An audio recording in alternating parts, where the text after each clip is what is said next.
Hi everyone, welcome back to my channel. ఇక్కడైతే మేము every year సమ్మర్లో అయితే మేము మా ఇంటికి ఎవరైనా అంటే తమ్ముడు వాళ్ళు కానీ చెల్లి వాళ్ళు కానీ ఎవరైనా వచ్చినా సరే మేము అందరం కలిసి అలా సరదాగా బీచ్ కానీ ఇలా పొలంలో కానీ వెళ్ళి ఇక్కడ ముంజుకాయలు అయితే కొట్టించుకుని అయితే తింటాము. అండ్ నెక్స్ట్ వాళ్ళైతే కొడుతుంటే వాళ్ళ పనిలో వాళ్ళు ఉంటే మేమైతే కాసేపు రీల్స్ చేద్దామని రీల్స్ చేసాము. అండ్ తర్వాత ఇంకా అవి కొట్టిన తర్వాత వీడైతే అందులోంచి ఇంకా బాహుబలిలో దాన్ని ఎత్తుకుని అయితే తీసుకుని వస్తున్నాడు. అండ్ తర్వాత ఇంకా అవన్నీ మా చెల్లి అయితే ఇంకా నేను కాసేపు రీల్స్ చేస్తానని చెప్పేసి వచ్చి ఒక తాటకే పెట్టుకుని దాంతో అయితే యాక్ట్ చేస్తుంది. సో ఒకటేదో సామెత టైప్లో చెప్పిందిలే. దాని తర్వాత ఎదుగో ఇంకా ఆ తాతయ్య అయితే మాకు మంచిగా చేసిస్తే మేమైతే అందరం ఇంకా తింటున్నాము. అండ్ చూసారు కదా ఎట్లా తింటున్నాము.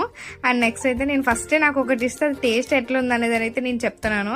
అది అయిపోయిన తర్వాత ఇక్కడే నుయ్యి ఉంటే అక్కడ నుయ్యిలో అయితే వాష్ చేసుకున్న తర్వాత అసలు క్లైమేట్ అయితే సూపర్ ఉంది అసలు. అండ్ నెక్స్ట్ కొన్ని ఫొటోస్ అయితే క్యాప్చర్ చేసి ఇంక రిటర్న్ అయితే మేము ఇంటికి అయితే వచ్చేసాము. Bye bye.